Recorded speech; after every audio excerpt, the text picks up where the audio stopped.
Assalamualaikum warahmatullahi wabarakatuh. Perkenalkan nama saya Muhammad Tegar Pratama. Nomor pokok mahasiswa saya 2316000060.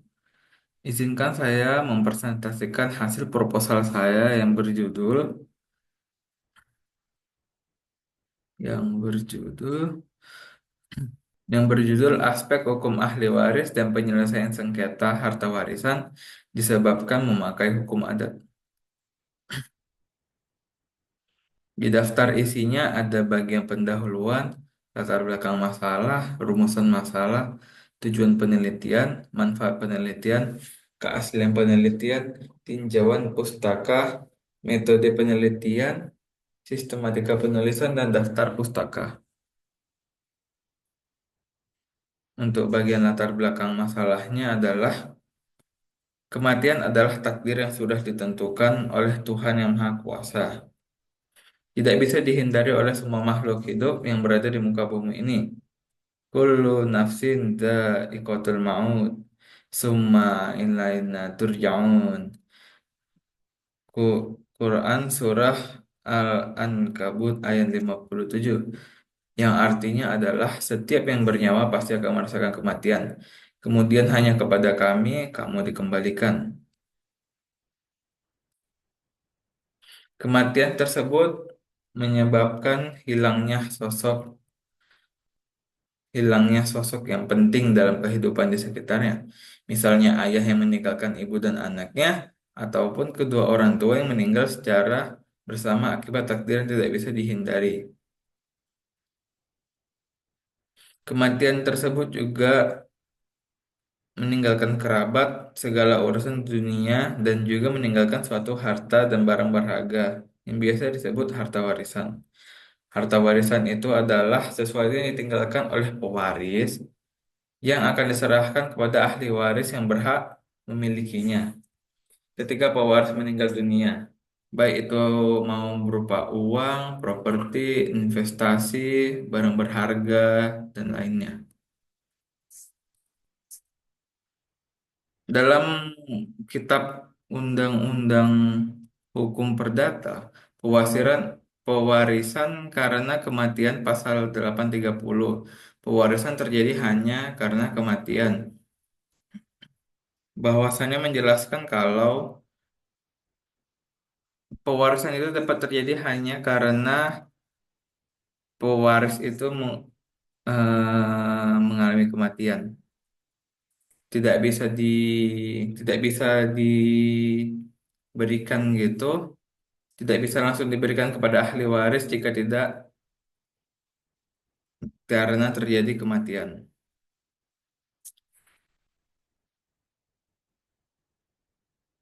Tujuan pembagian harta warisan sendiri ialah agar para ahli waris dapat mendapatkan hak-haknya. Namun pembagian harta warisan juga memberikan kewajiban yang harus dilaksanakan. Dalam dapat mendapatkan hak-haknya itu dia bisa merasakan keadilan karena dia mendapatkan hak yang setara dalam pembagian harta warisan tersebut dan juga memberikan kewajiban yang harus dilaksanakan. Misalnya pewaris yang memiliki harta ini sebelumnya memiliki utang-utang, utang piutang yang kita bilang kayak gitulah, utang piutang yang seperti itu. Lalu saat dia sudah meninggal dunia, maka harta pewaris ini akan diberikan kepada ahli waris. Ahli waris ini harus melaksanakan kewajibannya, seperti membayarkan utang-utang pewaris tersebut menggunakan harta-hartanya. Hal ini juga terdapat di dalam Kitab Undang-Undang Perdata Pewarisan karena Kematian, Pasal 833. Para, para ahli waris dengan sendirinya karena hukum mendapat hak yang milik atas semua barang, semua hak, dan semua piutang orang yang meninggal. Menurut Misal and Partner, ada dua macam ahli waris yang diatur dalam KUH Perdata. yaitu ahli waris berdasarkan hubungan perkawinan dan hubungan darah, serta ahli waris berdasarkan surat wasiat. Ahli waris yang pertama disebut ahli waris AB intestato, sedangkan yang kedua disebut dengan ahli waris testamentaire.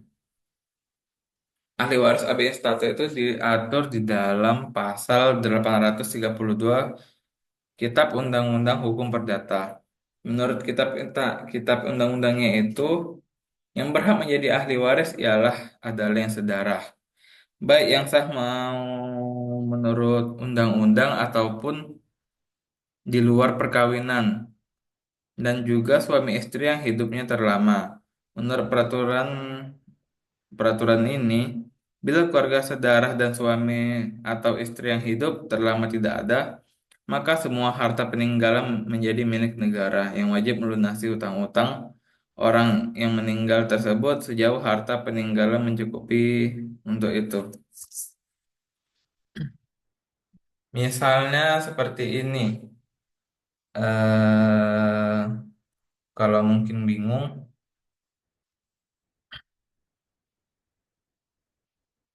bila keluarga sedarah atau suami dan istri yang hidup terlama tidak ada, bila sudah tidak ada lagi, maka harta itu akan dipindahkan ke kas negara. Kalau tidak kas negara, setahu saya, pokoknya akan menjadi milik negara lah. Lalu negara akan melakukan transaksi membayar utang piutang apabila ada apabila ada utang piutang yang dimiliki oleh pewaris tersebut, tapi dibayarkannya hanya sesanggup. Bukan sesanggup, hanya sebanyak harta yang dimiliki oleh pewaris tersebut.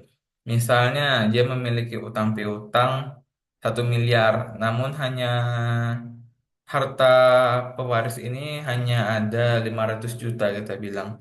Jadi negara ini hanya akan membayarkan harta-harta peninggalan mencukupi itu. Berarti negara akan membayarkan 500 juta saja. Oke, ahli waris testamentaire diatur dalam pasal 874 Kitab Undang-Undang Hukum Perdata. Segala harta peninggalan seorang yang meninggal dunia adalah kepunyaan sekalian ahli warisnya menurut undang-undang. Sekitar terhadap itu dengan surat wasiat tidak telah diambilnya suatu ketetapan yang sah. Jadi yang untuk yang pasal 832 itu diatur bahwa ahli waris yang layak adalah sedarah. Tetapi juga di pasal 874 segala harta peninggalan yang seseorang meninggal dunia adalah kepunyaan ahli warisnya menurut undang-undang. Sekedar terhadap itu dengan surat wasiat tidak telah diambilnya suatu ketetapan yang sah.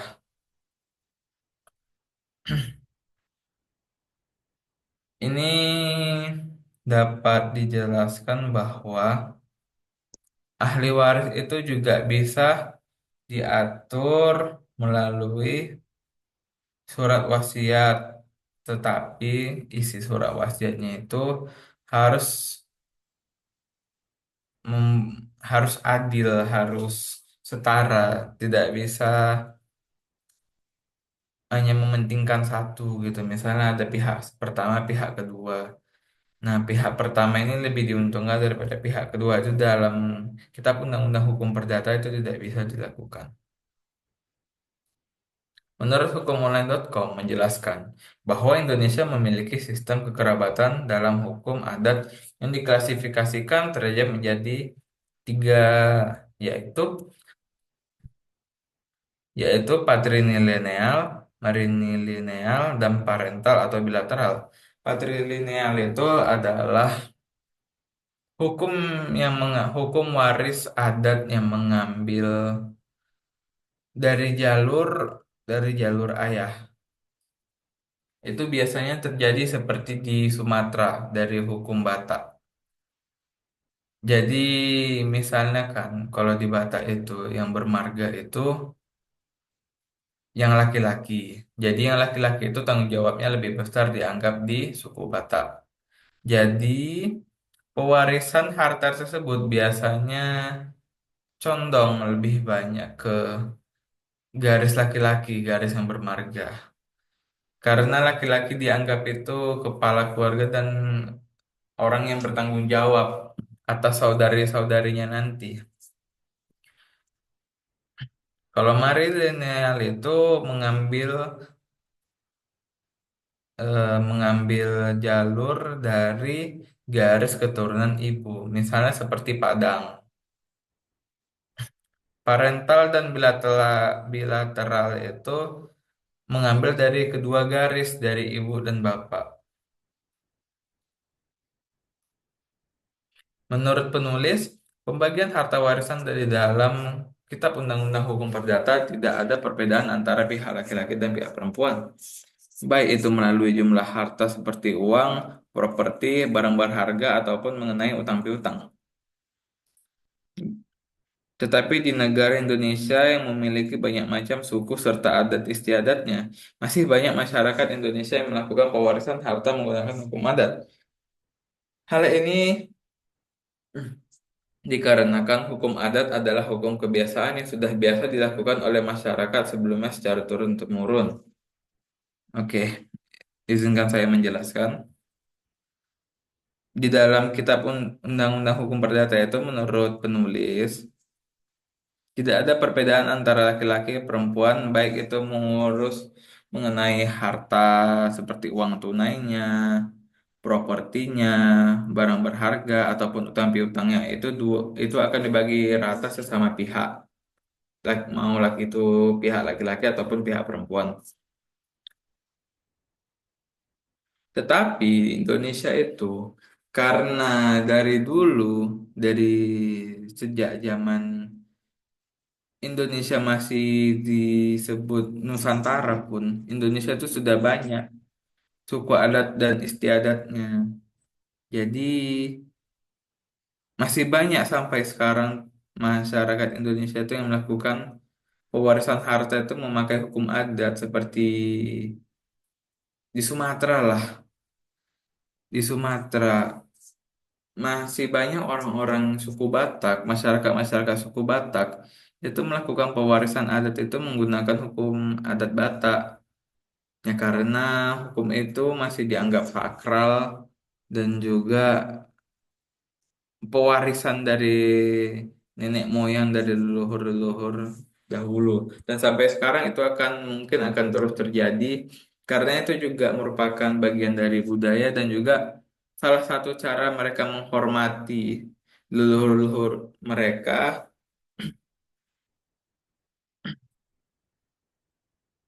cara mereka menghormati leluhur-leluhur mereka dan juga menghargai artis istiadat tersebut. B. Rumusan masalah. Apa saja rumusan masalah mengenai proposal ini? Berikut ini rumusan masalahnya. Apa saja aspek ahli waris yang diperlukan agar dapat menjadi ahli waris yang sah di dalam di dalam Kitab Undang-Undang Hukum Perdata. Jadi nanti di proposal penulis ini akan dijelaskan apa saja sih aspek ahli waris yang diperlukan agar dapat menjadi ahli waris yang sah dalam Kitab Undang-Undang Hukum Perdata dan akan dijelaskan juga apa saja yang dapat membatalkan menjadi ahli waris yang sah. Terus dua, bagaimana penyelesaian sengketa harta warisan disebabkan memakai hukum adat? Di dalam proposal penelitian ini akan dijelaskan juga bagaimana penyelesaian sengketa harta warisan karena memakai hukum adat. Yang ketiga, bagaimana analisa penulis terhadap sengketa harta warisan disebabkan memakai hukum adat. Jadi nanti di bagian kesimpulan ataupun saran akan ada analisa penulis terhadap sengketa harta warisan disebabkan memakai hukum adat. Nanti akan ada kesimpulan dan saran dari penulis yang melakukan penelitian tersebut. Tujuannya penelitian ini adalah mengetahui aspek-aspek apa saja yang yang harus dilakukan ahli waris ini agar menjadi ahli waris yang sah secara Kitab Undang-Undang Hukum Perdata, secara cakap hukum kita bilang. Dan yang kedua, untuk mengetahui bagaimana penyelesaian sengketa harta warisan yang disebabkan memakai hukum adat. Jadi kita akan mengetahui dari isi proposal ini, dari proposal penelitian ini, bagaimana sih penyelesaian sengketa harta warisan yang disebabkan memakai hukum adat. Apakah memakai musyawarah atau memakai kegiatan lainnya. Dan yang ketiga, untuk mengetahui analisa penulis mengenai penyelesaian sengketa harta warisan disebabkan oleh hukum adat.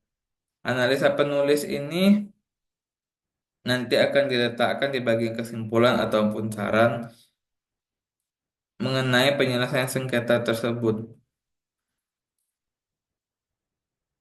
Manfaat penelitian.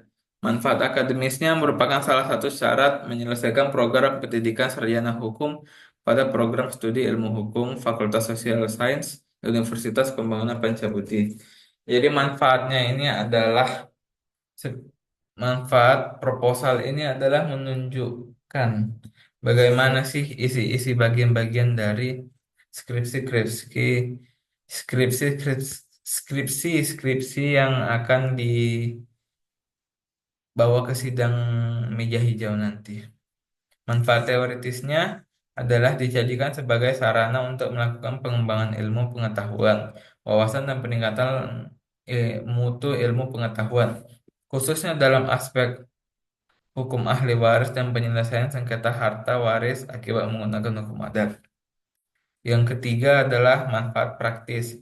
Manfaat praktisnya adalah diharapkan menjadi salah satu referensi yang dapat diambil oleh pembuat kebijakan, pelaksana kebijakan, dan masyarakat secara keseluruhan, yang artinya penelitian ini dapat dimanfaatkan oleh para pemangku kepentingan, khususnya dalam aspek hukum ahli waris, penyelesaian sengketa waris, sengketa harta warisan akibat penggunaan hukum adat. Tinjauan pustakanya. Oke.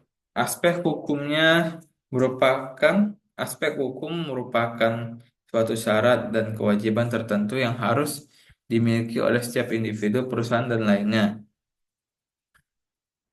Aspek hukum perdata nasional ini mengatur hak-hak dan kewajiban individu sebagai subjek hukum. Ini meliputi status hukum individu, kapasitas hukum, dan hak pribadi, hak sipil, dan hak kebendaan yang dimiliki oleh individu. Seperti halnya dengan ahli waris yang harus memiliki syarat untuk menjadi ahli waris. Jadi aspek hukum ini banyak sebenarnya. Bukan hanya di bagian hukum waris, tapi juga ada di aspek-aspek hukum lainnya. Ahli waris. Ahli waris atau dalam hukum Islam al-waris adalah orang yang memiliki tali persaudaraan dengan seseorang yang telah meninggal dunia, dan juga beberapa alasan lainnya yang menyatakan dia berhak mewarisi harta tersebut. Orang yang berhak menerima harta warisan dari orang yang telah meninggal dunia. Dalam hukum waris, ahli waris dapat ditentukan berdasarkan hubungan darah, wasiat, atau undang-undang. Tetapi dalam Kitab Undang-Undang Hukum Perdata, pewarisan karena kematian juga juga dijelaskan mengenai ahli waris, hak dan kewajiban menjadi ahli waris, serta apa yang terjadinya, apa yang bisa bikin ahli waris itu batal. Penyelesaian sengketa harta warisan. Penyelesaian sengketa harta warisan adalah suatu cara menyelesaikan perselisihan antar ahli waris dengan ahli waris lainnya.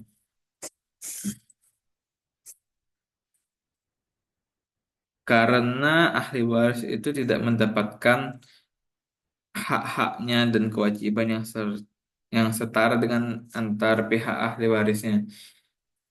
Penyelesaian sengketa warisan dapat dilakukan melalui jalur litigasi atau non-litigasi. Jalur litigasi adalah dengan mengajukan gugatan ke pengadilan, sedangkan jalur non-litigasi adalah dengan mediasi.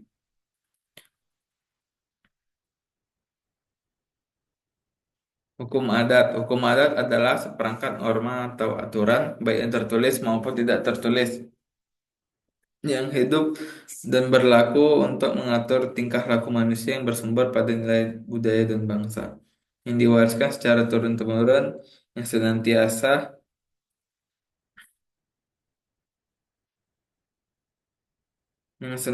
ditaati dan dihormati untuk mendapatkan keadilan dan keterlibatan masyarakat yang mempunyai akibat hukum atau sanksi. Masyarakat hukum adat adalah warga negara Indonesia yang memiliki karakteristik khas. Kita berkelompok secara harmonis sesuai hukum adatnya, memiliki ikatan pada asal-usul, leluhur, atau kesamaan tempat tinggal. Terdapat hubungan yang kuat dengan tanah dan lingkungan hidup, serta adanya sistem nilai yang menentukan peranata ekonomi, politik, sosial, budaya, dan hukum dan mewakilkan satu wilayah tertentu secara turun-temurun. Metode penelitiannya, sifat penelitiannya ini bersifat normatif karena penelitian ini melakukan analisis pendekatan melalui perundang-undangan atau statu approach, meneliti aspek ahli waris dan juga melakukan penelitian terhadap penyelesaian sengketa harta warisan dalam hukum perdata Indonesia. Jenis-jenis penelitiannya, proposal penelitian ini termasuk ke dalam jenis penelitian normatif yang berfokus melakukan pendekatan ke norma-norma dan aturan sebagaimana dalam perundang-undangan, kitab-kitab hukum perdata mengenai aspek ahli waris serta penyelesaian sengketa harta warisan akibat menggunakan hukum adat. Metode pengumpulan datanya dilakukan penulis melalui metode penelitian pustaka atau library research yang dilakukan dengan meneliti data melalui bagian dari Kitab Undang-Undang Hukum Perdata Burgerlijk Wetboek voor Indonesia menggunakan bab 11 menggunakan bab 12 pewarisan karena kematian. Pasal 830 yang menjelaskan pewarisan terjadi karena kematian, dan juga pasal 832 yang menjelaskan apa saja sih yang berhak menjadi ahli waris serta perundang-undangan lainnya.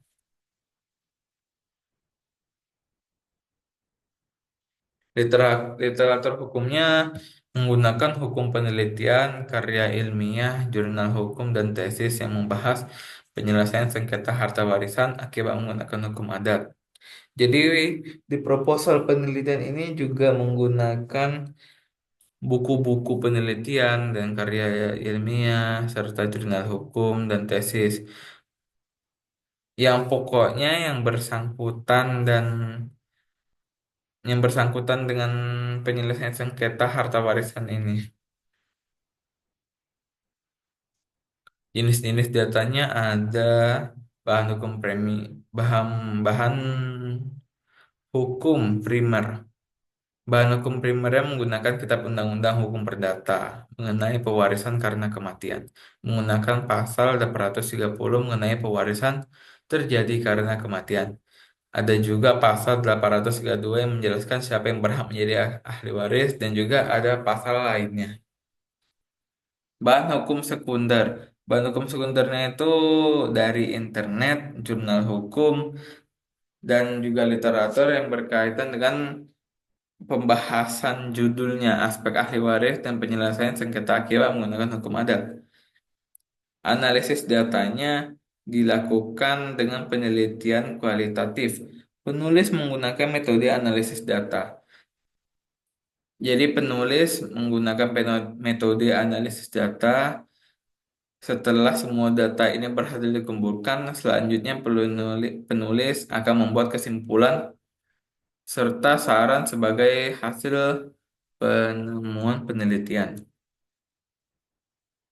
Sistematika penulisannya Bab ini mengenai judul penelitian aspek hukum ahli waris dan penyelesaian sengketa harta warisan akibat menggunakan hukum adat. Terdiri dari bab satu, berisi pendahuluan terdiri dari latar belakang, rumusan masalah, tujuan penelitian, manfaat penelitian, tinjauan pustaka, metode penelitian, dan sistematika penulisan. Daftar pustakanya terdiri dari berisi literatur yang penulis kutip dari, baik itu mau dari buku, dari majalah, karya ilmiah, artikel, internet, dan sumber lainnya. Ah, sumber-sumber tersebut dicari berdasarkan yang apa ya, yang mendekati topik pembahasan, mendekati judul-judul.